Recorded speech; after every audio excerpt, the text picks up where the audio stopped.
sangat rendah pada ketamakan. Itu sudah hukum. Kalau dia tamak sekali, dia rakus sekali, maka daerah itu tidak bisa maju. Sebesar apapun sumber daya di dalam, kalau rakus sekali pemerintahnya, maka tidak akan maju. Karena itu korupsi itu sangat mengganggu. Saya bilang korupsi sangat mengganggu. Kita bersyukur hari ini di Nusa Tenggara Timur, catatan yang ada pada saya bahwa seluruh laporan-laporan dari KPK Nusa Tenggara Timur termasuk pada persepsi korupsi terbaik ketiga di Indonesia hari ini. Kita bersyukur untuk itu. Nah, karena itu saya setuju bahwa kalau daerah yang tidak maju, pasti pemerintahannya tidak peduli. Itu pasti. Nomor satu pasti pemerintah. Karena dia pegang seluruh sumber daya di situ. Seluruh sumber daya ada di kepala pemerintah. Kalau pemerintah peduli, pemerintah tidak korup, pemerintah turun di rakyat, seperti tadi yang sampaikan itu, turun di rakyat sana, kalau ada orang yang itu setuju.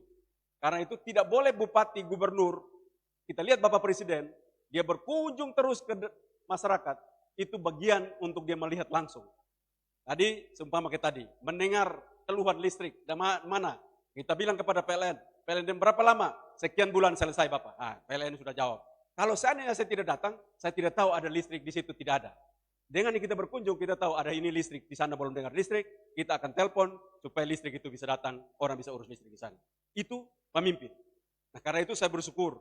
Nah, hubungan iman dan korupsi, ya orang pintar macam apapun, iman itu berhubungan sekali juga dengan kognisi dan afeksinya. Jadi kalau kognisinya baik, pintar, tapi hatinya tidak bisa. Itu tidak jadi. Karena itu dia harus membangun manusia itu, bangun dia pun kepala, bangun dia pun hati, karakter orang bilang, bangun karakternya. Dan berani, bangun keberanian. Kita pun orang ini dua aja, ada yang kebangun dua di otak supaya, Anda pintar betul. Tanya sendiri, Anda melayani ke sana. Hati peduli sama orang ke sana. Hati mau ikut lihat orang empati terhadap kesusahan tidak. Kalau dua itu ada, lanjutkan. Kalau lihat ada ketidakadilan, berani tidak. Karena kalau dua ini saja pun tetap tidak bisa. Karena kalau saya salah dikoreksi. Urut-urutan orang masuk neraka juga adalah mereka yang para orang penakut, betul? Jadi orang berani itu pasti lolos. Yang penakut dong, jatah. Nah karena itu memang saya setuju tadi anak muda yang kamu berbicara lantang terhadap korupsi, itu termasuk kepada gubernur pun, kalau gubernur korupsi, kamu sangat lantang untuk menyampaikan itu.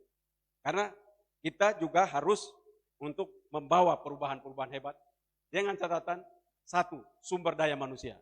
Sebuah daerah, sebuah negara maju, sumber daya manusia nomor satu. Kita harus siapkan sumber daya manusia. Yang kedua, tadi tingkat ketamakan penyelenggara negara. Nomor dua ini. Nomor tiga, baru sumber daya alam. Jadi sumber daya alam itu ketiga. Dua ini nomor satu. Kita harus bangun. Kita punya generasi muda yang cerdas, generasi muda yang peduli, dan generasi muda yang berani. Kita juga harus bangun generasi muda yang nanti menduduki kepemimpinan, dia tidak korup, dia tidak rakus. Dan itu akan sangat menolong daerah kita. Saya setuju sekali. Lalu, hamba Allah tidak, yang pasti itu biasa. Begini, kekuasaan itu identik dengan Tuhan. Dalam beberapa saya punya pernyataan, saya bilang, saya di NTT adalah Tuhannya Nusa Tenggara Timur. Apa maksudnya? Banyak orang protes sama saya. Kekuasaan harus membawa rasa keadilan. Kekuasaan harus dapat mendistribusikan kesejahteraan sosial.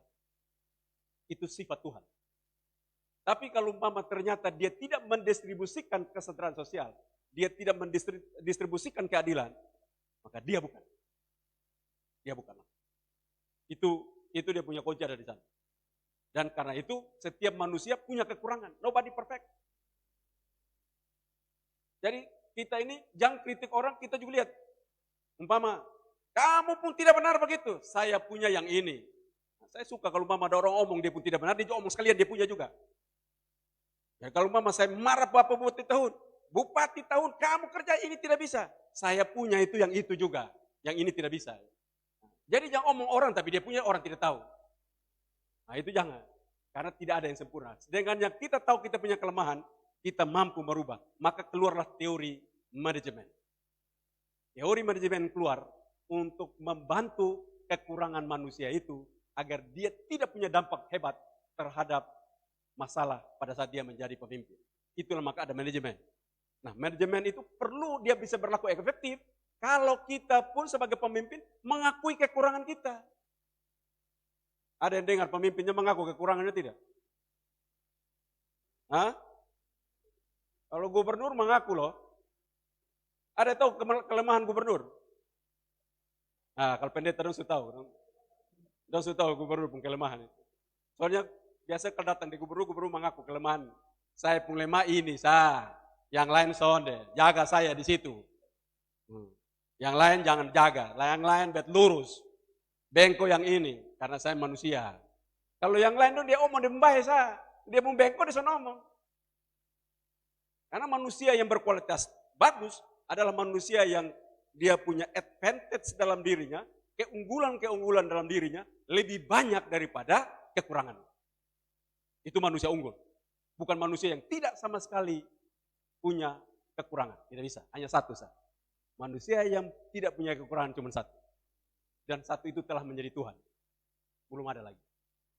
Karena itu kita harus mampu menjelaskan kekurangan kita kepada publik. Bahwa ini saya punya kelemahan ini. Nanti kalau ada yang mau tanya kelemahan Victor saya akan jawab. Saya tidak mau, nanti kalau ada yang tanya, kalau ada suruh saya tanya, saya jawab. Karena saya tidak ada beban itu. Kalau itu saya punya itu. Yang lain soalnya ada, hanya satu itu saja.